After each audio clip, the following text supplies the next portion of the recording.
welcome to today's Knowledge webinar.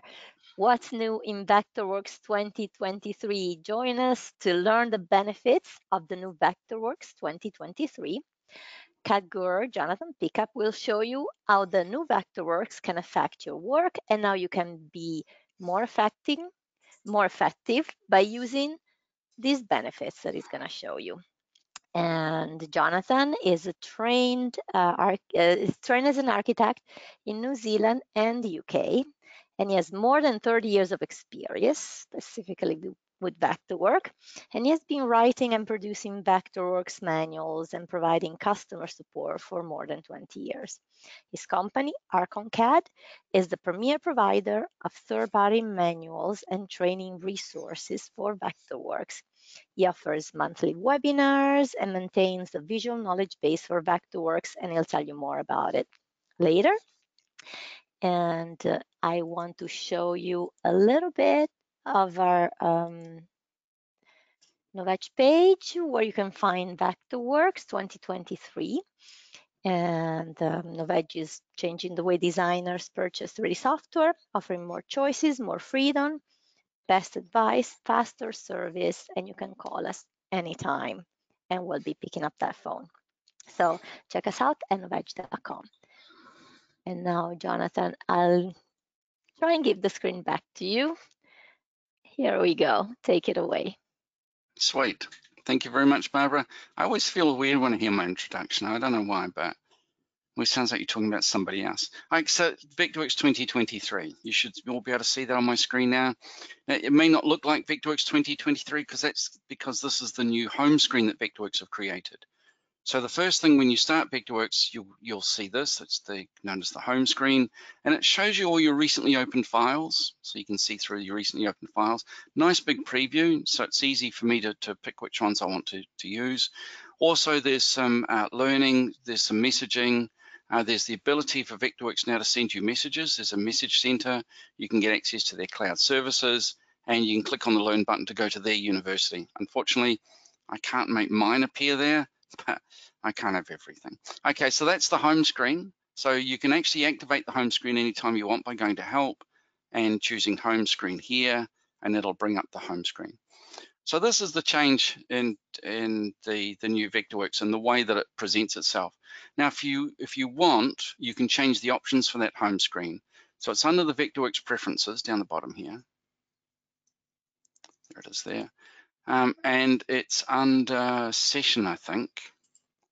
And display home screen on startup, or display home screen when you close the last document. So if you don't like the home screen at all, you can untick these two options here, and you won't see the home screen again. So that's the home screen to start with. So I've actually got on my other screen, I've got a series of notes that I'm going to go through. So I just don't want to forget anything. So one of the things that I do quite like about the new Vectorworks is this thing called the color picker. So we have the ability to choose colors. Now I've got some images here because there's parts of these that I want to use as colors. So I'm going to go here. I'm going to go to my color palette. So I've got one that I've created called Good For, which is the store that I went to the other day. And I want to copy some of the colors from that. So I'm going to go to the custom here, click on this color picker, and then you can pick colors, and you can pick colors and it will add those to the document. Now, if you select something like this rectangle that I've got here, and you do the color picker again, you can pick a color, and when you click on the apply button, it will add that color to that object. So it becomes really quick. And I've got the sky that I wanted to use as well. So this is a sky where my son's working. Lovely blue sky, click that. And so it imports that, but it also imports that color, or it can import that color into your document if you go to edit the document. So if we go to here and we go to manage palettes, we can actually start this again, and we can go, where's the Good For down the bottom here? Good For. There. So if I click there, then I can start to add new colors. Go to my color picker. Oh, no, not new one there. I want to edit that. Now I want to create a new color. And now I can click on the color here, grab the color picker, and then I can start to click on some colors. I want that color added to my document. I want another one added to my document. Let's create another new one. I want that blue added. This blue here, I want it added. And you can call it sky. Add that, add that. So that's now added to this. It should have actually had the name sky added. Sky there.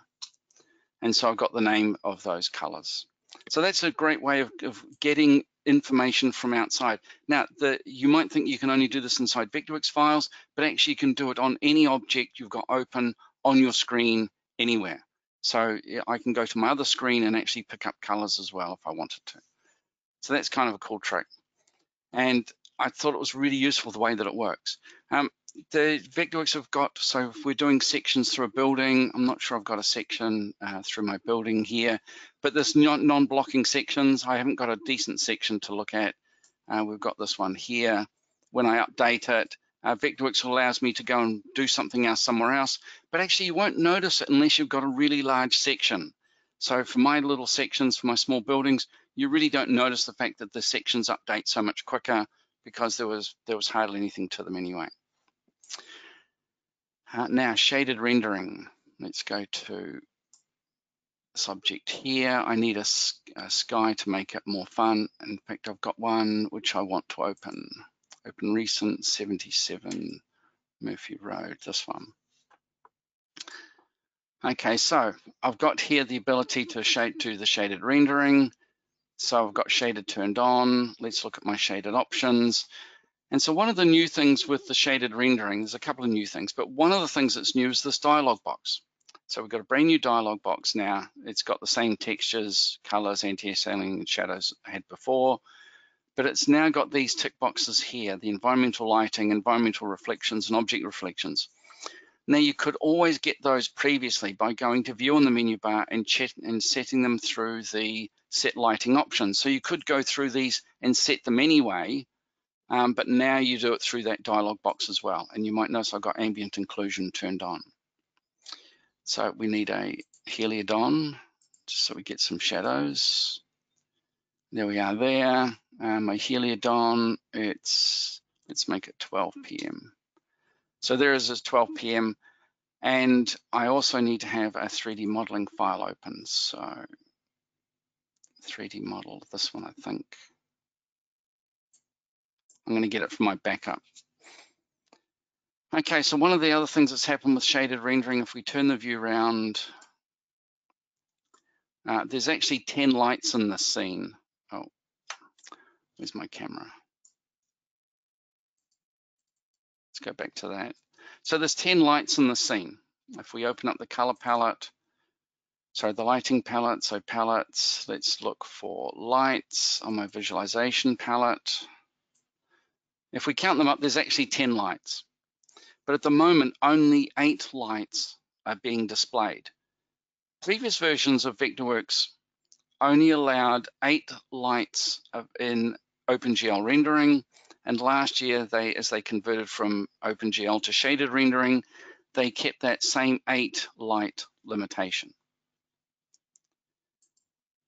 So it's document preferences now, not system preferences. Document preferences limit shaded render mode to 8 lights. This is now a document preference, so you can choose it document by document. When we turn that option off, you'll notice that 2 extra lights turned on in the scene. If I go back to the document preferences, let's limit that again. You'll see 2 lights turn off, and I can turn it back on again. So what's the advantage of unlimited lights? Well, shaded rendering is quite a quick way of rendering. So I was talking to a landscaper the other day, and she had a whole subdivision, a whole suburb. And I was thinking that now that we've got shaded rendering, you could put street lights in, and then the street lights could light the scene for you. But shaded rendering is much quicker than the other rendering styles. So you could use the quick rendering style of shaded. We're not limited to the number of lights, that maybe people will use shaded rendering more often now because they can put all of their light sources in instead of just working with the first 8 that they created. So that's one of the things that I think is kind of cool, is this big change with the number of lights that you're rendering. So I think that would be a great way to move forward with shaded rendering. It's still not as accurate as the other rendering styles like Redshift and Final Quality RenderWorks, but it's still quick. So for making movies, quite often my students use the rendering, the shaded rendering, and I showed that movie before we started, and I thought it looked okay. You know, the lighting, it looks great. You've got the sky. It's a great presentation trick. Redshift rendering. Now I'm not going to render the scene in Redshift, but one of the things that they've changed in Redshift rendering, let's look at custom RenderWorks options. There's a RenderWorks style here, I think, called Redshift Interior. So I'll see if I can check the options for that. Custom RenderWorks options, that will be up here, won't it, in my file. Let's look for Redshift. Redshift exterior, let's edit that. Now, one of the things that they've changed with this Redshift rendering is Redshift used to require a really high quality, a really powerful graphics card. Now, I'm using a computer that hasn't got a powerful graphics card. I'm using a small computer, but Redshift is now enabled because Redshift will work now with the CPU instead of just the graphics part of your computer. So it will use your main memory, your main CPU, instead of using the graphics thing. So if you liked Redshift, but you couldn't use it because your graphics card wasn't powerful enough, like my old iMac, you can now use the CPU instead. So that's a great reason for buying the most powerful computer you can, because you can use Redshift with using that. We've got, now I'm not sure whether there's any particular order to what I'm going through. These are just the things that I've come up with. And I'm not going to cover every new feature in Vectorworks. I'm just going to cover the ones I think are really powerful and the ones that you can use and you can get some advantage from. And there's a question there, are there any thoughts? Oh, sorry, someone's asked any thoughts on when to upgrade to the latest Mac OS and Vectorworks 2023? Should you wait a few months or so? Unfortunately, without thinking, I already upgraded my computer to the latest Mac OS. So I'm running Ventura. So I'm running Ventura. I've got Vectorworks 2023. I was actually having trouble with the previous version of the Mac OS. It kept losing my Apple ID for some reason. So I don't have that anymore. I'm using a small computer, an M1 computer, and it works really well, really fast, it's snappy. And have I had problems with Vectorworks 2023 crashing? No, I haven't. I have had trouble with running out of RAM and running out of hard drive space, but that's because I've got a base model computer. Don't get a base model computer, get one that's got more RAM, get one that's got more hard drive space, that kind of thing. I think it'll be better. So world-based data tags, so you can now, those of you that use data tags, you can now place the data tags using world-based data tags. Let's go to design layer 1. Here it is here. So if I needed to tag these objects, so I never had a problem with world-based data tags anyway, because I always used to use my data tags inside an annotation part of the viewport. But if you wanted to have your data tags related to the scale of the layer you're using, it's now available as a data tag. So the functionality of the data tag hasn't changed, but you can now use world-based data tags. So if you did need to have them at different scales for different projects, that's great, you can now do that. They've changed the way that information is stored on things like walls, roofs, and floors. I need to go back to the other layer to see that. So this is a wall. There used to be an IFC button down the bottom. It's no longer there. They want you to store all the information about the wall in the wall data. So you can put information in here, the description, whether it's load bearing and so on. Apparently there were people that were using the IFC data to store other information. They have now made that more difficult. You can't easily get access to the IFC data, so it's inbuilt, but you can assign your data here. So if you want, this is an easier way to do it. It's the same with floors, I think. There's a floor, it's now got slab data. Click on that, it looks very similar. And if I turn the roof on, you'd see that the roof data is similar. So there's a real reason, I think, in the future to start making sure you do put your data on these so that you can separate one floor type from another, so you can separate different rooms from each other. Wall styles should certainly have more data attached to them so that they're a style. I think this might be an unstyled wall anyway, but it would be a really good idea to make sure you start using this information, putting the acoustic rating, because this is all part of BIM, the building information modeling. And in the future, it's going to be more important to get this information out. So why not start now putting that information in and getting used to the idea of including that information so that we don't think of building information modeling as being some sort of tack on at the end that we have to do to satisfy a client. Build your library with those parts already built so that you don't have to come back and build them again some other time. Particularly if you've got a manufacturer that manufactures your objects, put that information in. Now, let's have a look at some fun stuff. Structural member. I really like the way they've changed the structural member. So one of the things that they have changed, when you double click on the structural member to edit it, the reshape tool is now activated. But I think that what's new is this one here, this ability to change the Z to constrain it in the Z axis. So now it's really easy to change a structural member, make that into a rafter or to give it an angle. And when you stretch it, you can stretch it along its length in the X and the Y. And I think if I grab hold of that and start stretching it with the shift key held down, I thought it would snap to that, but certainly one of the things that they've changed is this ability to change the angle really easily. But to me, one of the best things about this, the changes they've made to this structural member, is the fact that they've now made the structural members into styles. So you can see here that I've now styled my structural member, and it's a particular type of timber.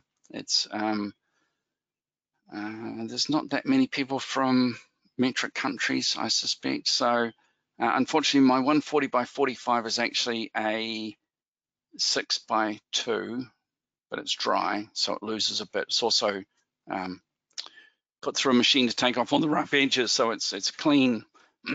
So that's what you would call a 6 by 2 or 2 by 6. And I'm going to replace that with a bigger one. So I'm going to replace it with a 190 by 45. So I select that, okay, and I've now changed that object. And I've also changed that object so that the insertion point for these is always at the top center, which means that as I replace one from the other, I always get the same top surface working.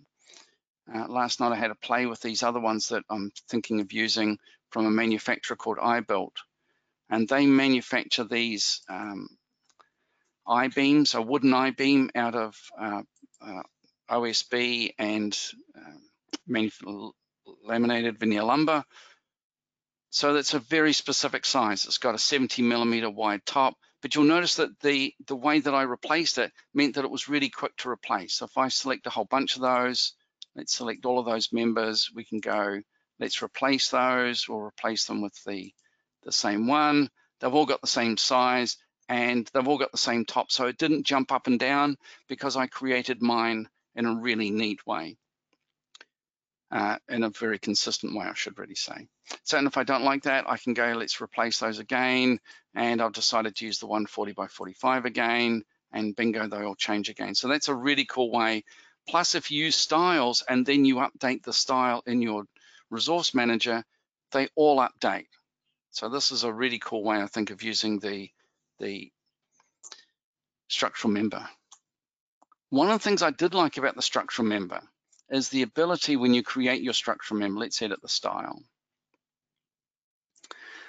creating the 2D attributes and choosing what the 2D attributes look like when you create a plan view.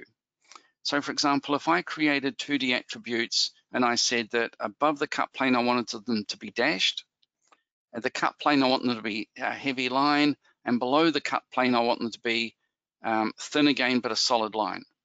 So this could be really useful when you're creating your visual plans. If you're creating your plan of a floor plan and you want to use structural members, for example, for lintels, if you were above the lintel, you would see it as a solid line. If the lintel was above the cut plane of the layer, it would appear as a dashed line.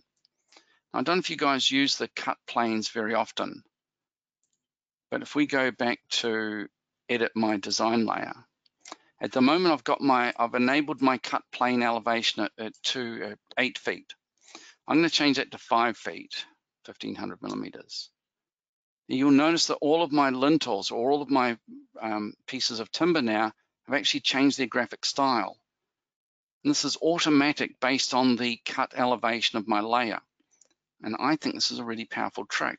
So if I grab one of these and I say, wait a minute, you're actually a bit higher than that. That's what it looks like now. But let's make that lower. Let's make that a floor object, make it 0.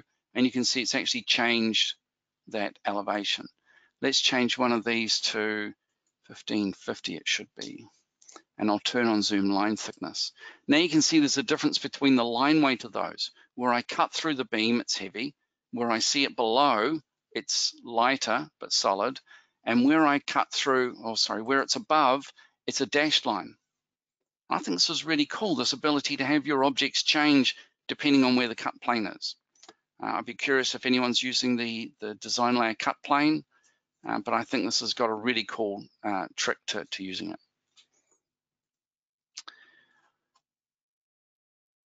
No questions about that so far? So I just thought that was kind of a neat thing that we can do with those. I actually swapped one of these for a column. I shouldn't have done that one. But if I replace that one, I can replace that one with my column. I've got a column here which was for a floor pile. And that should have been a pile, and it should have been vertical. And you can also replace that with, if you've got steel members that you've created, put them into your library so that you can then quickly get access to them. So select that, click OK. It's now my universal column. And I would suggest that you start thinking about, this is my structural member. There's my structural member styles. Think about creating those in a library and then grab that library. So let's just go back one step. So I've put them all in a folder called structural member styles.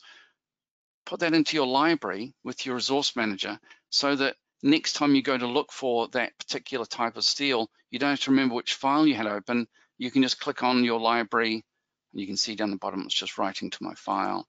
So now when I go to my library, I should be able to find structural member styles in here, structural member folder. So that's where all my structural member styles are. And it looks like I've done this once before because I've got 2 folders with the same information in them. Okay, so any questions about the structural member? No? Any questions about my ability to change the layer cut height? And I still didn't see anyone comment whether they use that or not. Okay. Let's look at 77 Murphy Road again.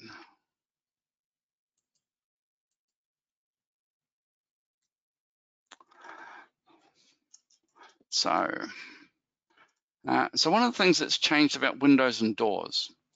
Now, some of you might remember or might know that I live in New Zealand, and I've had access to a thing called Windoor.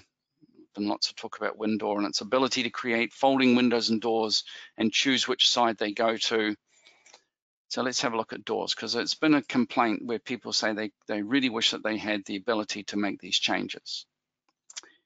So let's have a look at the settings of my door. So this is my door settings. I'm not going to go through all of them, but the one that I did want to look at was here. I'm going to change the configuration from sliding to folding. Now, the configuration can be the old bifold single, bifold bipart, or this new one called multiple. And in the multiple one, I quite like having 3 doors that go one way and 1 door that goes the other. And the reason for that is from a practical point of view, it's really easy to open the single door here and step outside. Now, if it's a great day and you want to have French doors open, you open the right-hand leaf and the first left-hand leaf, and you've got like French doors, so you've got half the door open. If it's a fantastic day and you really want to open all of them, you can push them all back. But this works really well as in a quick ability to get outside. My issue with these, with the bifold bipart, these ones here, is that it's actually really difficult to quickly get in and out of a door using that style. But this one, it's really quick to just step outside, get something from the garden and come back in again. So you can now choose how many doors are on one side. I've got 0 on that side. I've now got 2 on that side. I've got 2 on that side. I've got 1 on that side, and I've got 4 on that side. So you can actually choose which ones, exactly what you want. And I wanted, I forgot what I wanted now. Is it 1 on that side and 3 on that side? I think is what I wanted. So that's what I want for my doors. Click OK, and hey presto, I've now got 3 on one side and 1 on the other.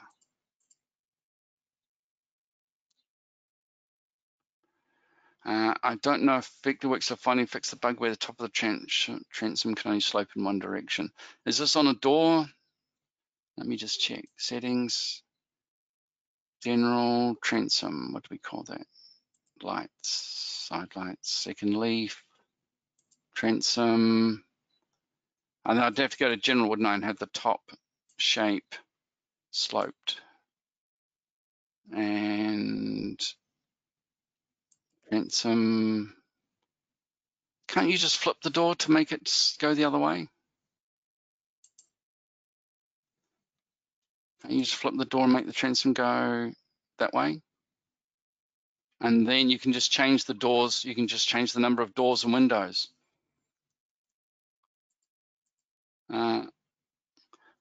Not necessarily.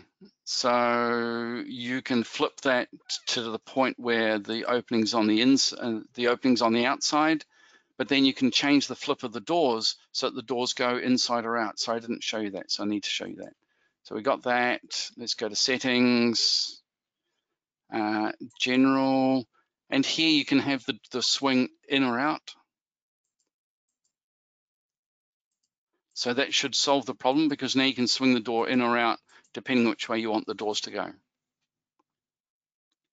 When you flip it, the transom used to get messed up. Well, I flipped it now, it looks fine, but I've never had that bug, so I just don't have those sort of transoms, but there you go. Now what about windows? Actually, I don't want that transom, so I'll get rid of it, because you can see it made my doors really short. So general, top shape is square, and transom. No, I can't get rid of it, of course. Central, just turn that off. Okay, so I got my doors back, because my doors should line up with the head of my windows. So that's what I didn't like. So windows, can we do the same with windows? Let's go to the settings. We're going to have the configuration folding, and I've got 2 and 2, each going the same way. Great looking little windows. I love these windows in a bedroom. They're really cool. But you can now choose whether you want to have 3 and 1 or 2 and 1 or what. So on my left, I've got 1, and on my right, I've got 3. So you can also do that on the object info palette instead of opening up the settings dialog box. Custom side lights. Can you change the cell heights? No, you still need window for that, I'm afraid. So let's go back to here, settings, lights, where's lights? Lights there, include side lights, and they're still the same height, and you'll still need window. Don't forget, you can now install window by going to help and going to install partner products, and you can install window. Everyone can get access to window now. So I think window is really powerful. It does existing windows, it does demolished windows. It is a very powerful thing, and it's probably since it's available, it's probably a good idea to install it. I'm not sure if I've got it installed here on this particular workspace, but I do have it somewhere. So that's folding doors and windows. Now I have gone around and I've numbered all my windows. So somewhere here I've got my window numbers, ID tag. I've turned the ID tags on ahead of time. So why have I done that? Well, in Vectorworks 2023, there's a new tool. And this tool I think is really powerful, and I'm so pleased to see it. It's one of my favorite things in Vectorworks 2023. If I go to DIMS and Notes, there's a new tool called the Graphic Legend. And the Graphic Legend, I can choose one that I've already used before. I think I've got one here called, no, I haven't made it yet. So let's go back to Graphic Legends. Have we got one called, and that's Window Ones. I don't want Window Ones. I just want General Windows. I want a window legend. Let's select that and let's click to start that and click to finish. And it has magically created all of my windows and door elevations that I need as part of my job. Where I live, it's really important that you provide these elevations showing where windows and doors are. And Wanda, I've got to totally agree. This is a game changer. Wanda, you might remember I had some sort of really convoluted workaround making symbols and making styles, and then making another layer and creating a viewport. This changes all of that. So how quickly does it change it? Let's have a look. Let's create. I want to have. Let's get rid of that one, and we'll get rid of that one. And this one we'll look at layer 1. So there's my window. That's window 2. So let's change window 2, and we'll make window 2 not folding, but awning. Let's make it an awning window. Eek. It's awful, isn't it? Let's just make it fixed glass to start with. So we make that fixed glass. So on this side, I'll get rid of our visualization. This side, right click, and there's an update button somewhere. No, over here, recalculate on my object info palette. And now I've got fixed glass windows automatically connected. It's just so cool. And to me, it's a very, very powerful technique. So what I can do with this, I actually don't want to have the plan showing, so I'm going to edit the plugin style for this, and I'm going to edit the legend. No, I'm going to edit the cell layout, I think. So I want to get rid of that. I want to drag that back up to here. And it's now updated, which I think is very cool. I've just recalculated. Let's edit that again. So let's edit the style. And I want to edit the legend image. And I'd kind of like to have the vertical dimension. I want it to the frame to include that. Yeah, so I want to include that from the floor to the head of the window. I need to include that as well. And now they've all got it, which I think is superb. You can change the width, you can change the height. So for example, if I need to put this, they can only appear on a sheet layer. If I stretch the width, you can see I've actually got more windows across each row, but I need room for my title block, so I need to bring that in there, and so I've got that. So I've got enough windows. You can also tell it to collect all the windows of the same sort. So you can collect all the windows together, got the same sort, and it'll give you a combination number of all of those. Now, I haven't got time to show you all of the tricks that go with this. Those of you that came to my webinar the other day for my subscribers, where I actually went through this, we went through this in detail, and I showed you exactly how to make all the changes. Now, luckily, Barbara, that did generate a couple of questions. So let's have a look. Will the legend give you quantities if you have multiple windows with the same ID tag? I think the answer is yes. I didn't try it, but I think the answer is yes. But what I tend to have, who asked that? Warren. So Warren, what I tend to do is I tend to have each window's got a unique identifier, and it will actually list all the windows. So you'll end up with one window, and it'll list all the window numbers that have got that same style, if you want to use the same style. And there's a, yeah, oh, sorry, Tali, yes, you certainly can. So let's go back to that. Tali's question, sorry, I can read it, you guys can't. Can you determine if it's rough opening or unit size? So let's edit the style again, edit the legend. Vertical dimension, where's horizontal dimension? Horizontal dimension. So do I want to have rough opening, Tali? Or do I want to have the frame and sash, or do I want the frame and rough opening? That'll give you each. Or do you want the frame, leaf, and sash? So I don't think I can have the frame, leaf, and sash and rough opening all together, Tali. But I can either do overall or I can do the rough opening, which is what I tend to use, which would be the rough opening plus rough opening to floor. That's what I quite like. I tend to work with rough openings, but that's just a personal thing. So Talia, how's that? Does that give you what you want? It doesn't put the word RO at the end of it, but you could put a note somewhere on the drawings that all your dimensions are to rough openings. The cell layout's really quite cool. And don't forget, sorry, one of the other things you can do with this is you can make a copy of this object here. Where's it gone? I got my wrong keyboard shortcut.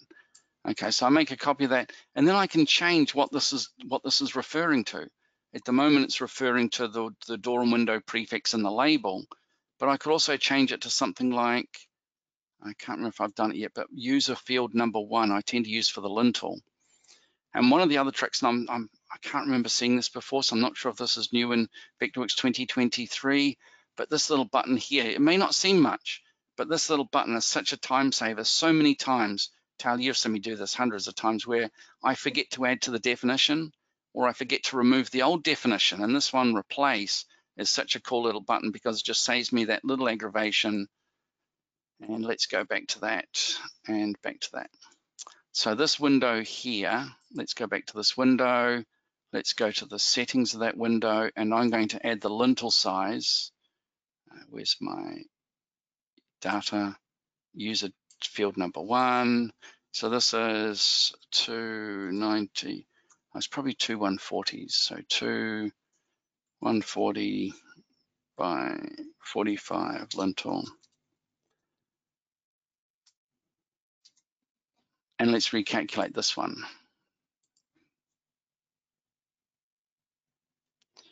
Which I think is a great way of starting to get information that you put onto your windows and start to get that information on your drawings. Now, I've just used the lintel, but you could also have things like awning stays with restrictors. You could have all kinds of stuff. Sorry, David, what have you got to say?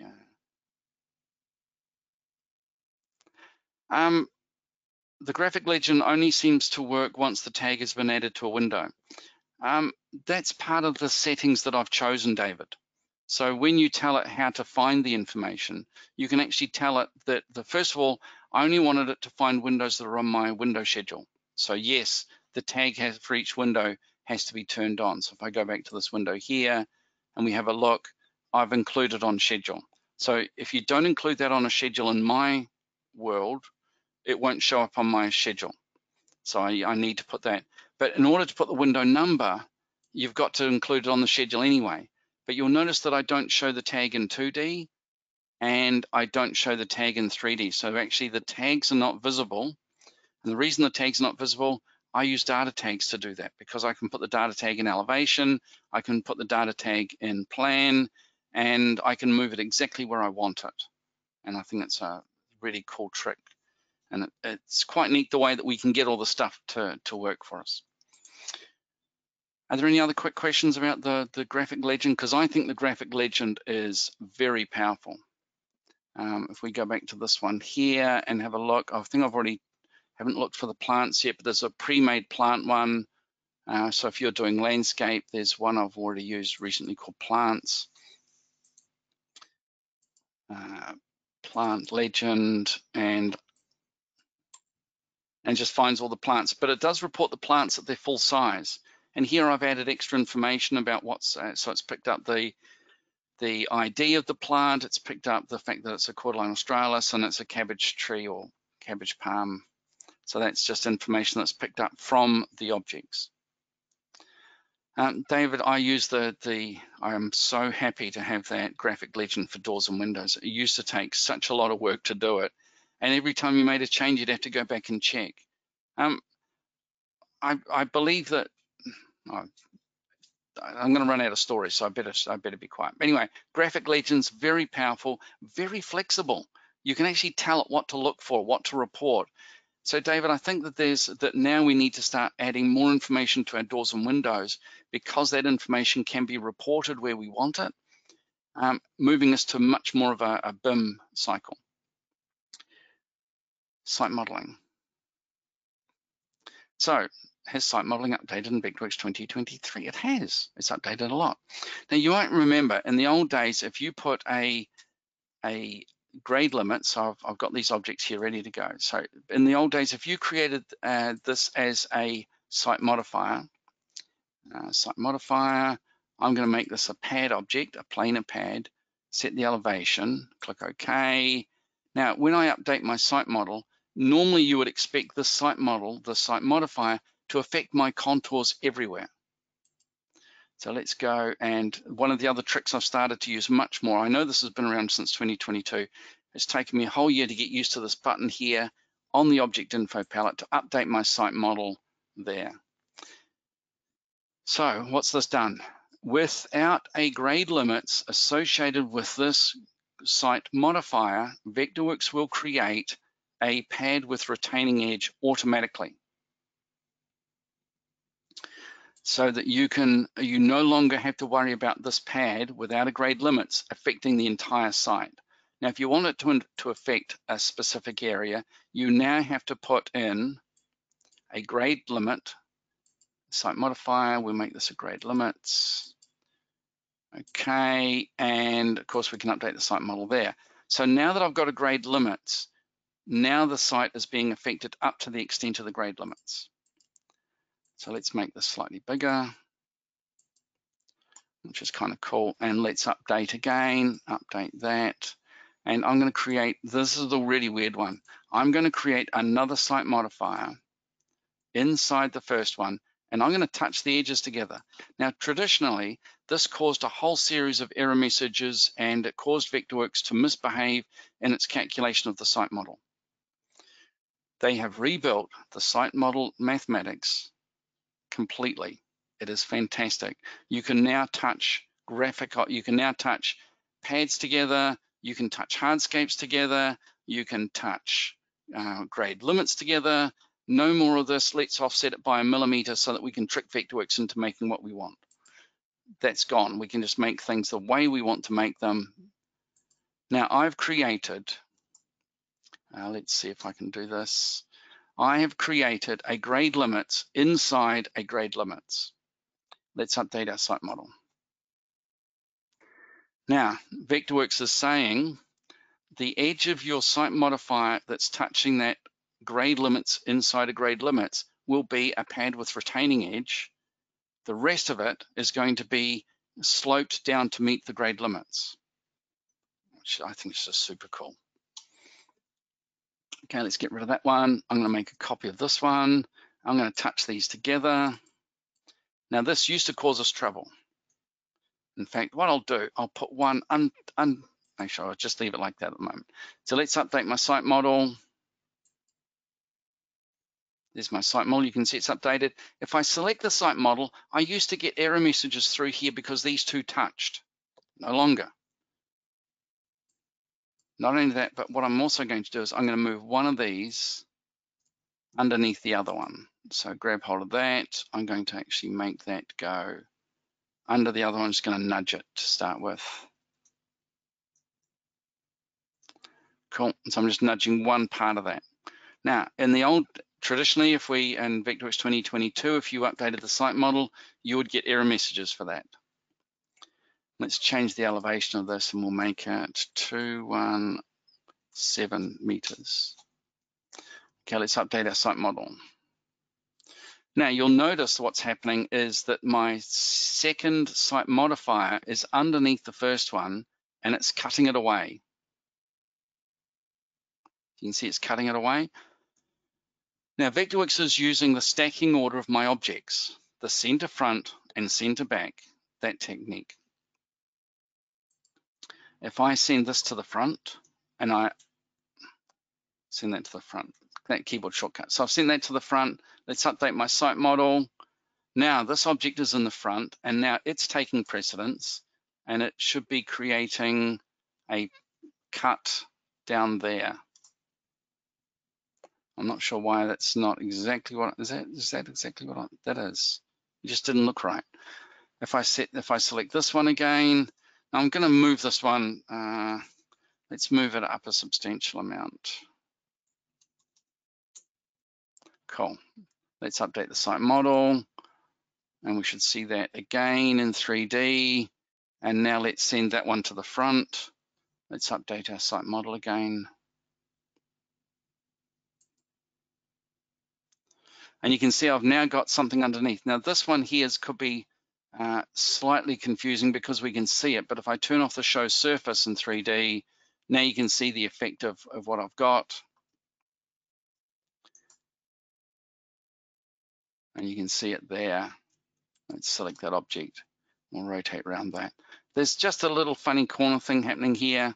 I'm not sure why, but that's just a little strange. So Barbara, I'm just gonna have a quick look at some questions. There's some, David's been sending me some questions. Yep.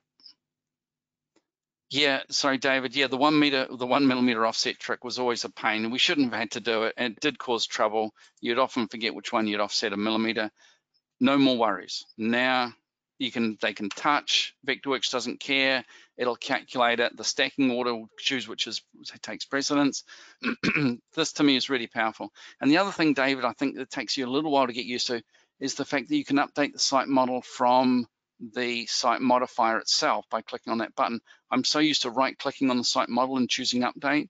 It's taken me a year to get used to the new technique, so it doesn't surprise me if people struggle a little bit. And the final thing I wanted to talk about, so let's just update that site model. The final thing I was going to cover is a planting object, and it's called a hedgerow.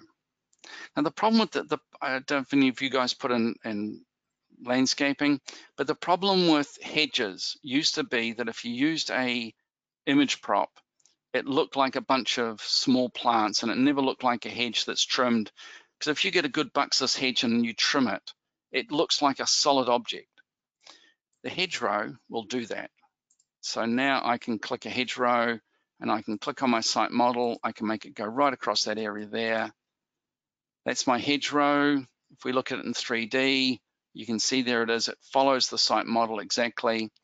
I can also tell it which plants to put in. Which plant do I want? I want a ground cover. I'll just put in a shrub. Now I can tell it how many plants are in there. I can tell it the spacing of the plants, the percentage of the plants, and it will calculate that as a plant. When I schedule my plants, that will appear like a plant. The trick is to give it a color. What color do we want to look for? I had a nice green I used previously. So you can give it a color. Now, if you give it a texture, it goes a little weird because when you render it and apply a texture to that, I've got a texture here I think I can use, which is the foliage texture, which looks okay in some places. But sometimes I find that the texture gets kind of munted. Sorry, it's an expression from where I live. It gets kind of damaged. As if it's I tried it on curves, and the texture really doesn't look great when you put it on curve shapes. And can you put it on curves? Absolutely. It is. You can make very complicated hedgerows. So that's an arc. Right click, let's create objects from shapes. We'll make a hedgerow. I think I tried this last night and it struggled a little bit straight from the curve. Yeah, that's what it did last night to me. So if you create the hedgerow itself, you can use this mode here, and we can set the radius. And that'll make a curved hedgerow, and that follows the site model again. You can see it following the site model pretty well, but you'll also notice it's made out of lots of facets, and when you apply texture to these facets, then it looks a little odd. I just didn't think that was as nice as the straight one over here. The straight one actually looks reasonably good. Let's turn around so we're looking in the sun. So that the straight one looks pretty cool with the texture on it. So it does look like the real object. The curved one, maybe the curved one's better just to put a color on it and put that dark green color on it. And turn off the texture. So think of doing it that way, but the hedgerows are great. It's very graphic. It does create hedges. And Barbara, that must be pretty close to the end of time. I don't see many questions so far. Yeah, I think you answer. There was the windows they've improved the wall closure on windows and doors. I still struggle with wall closures. There's still too many places for me to look at, so I didn't really want to demonstrate that. But since I've got a couple of minutes, always recommend people, join my subscription. Every month we go through these things. Last month I went through that, and you can go back and watch the movies again. So I have the six webinars every month. I post the movies here, but also if you attend, you get the ability to download the movie anyway. Or if you just register, you don't have to attend. You'll get an email with the movie link in it, and you can download the movie and watch it afterwards. So yeah, I suggest you subscribe to that. Or if you just want to support me, I've started a Patreon page. So if you just want to make sure that I continue to do what I do, join that. Yeah, check it Thanks, out. Barbara. Thanks everyone for coming. We had lots of people today. It was magic to see so many people. It was packed. It's I hope you all wonderful. got something out of it. Thank you for coming. Thank you so much, everybody. I'm going to show you on my screen where you can find Vectorworks 2023 at novage.com. Feel free to call us. We do prorate license. We take care of you with updates and all the things that may not be so intuitive when purchasing, the next your next software. So thanks again, Jonathan. And I want to remind everybody that Novage is changing the way designers purchase their software with all the choices, not just Vectorworks, but all compatible tools. And you can always reach us at our phone number, which is displayed on every page. Thanks again for joining us today, and have a good rest of the day and week. Bye-bye, everybody. Ka kite. See you later. Bye-bye.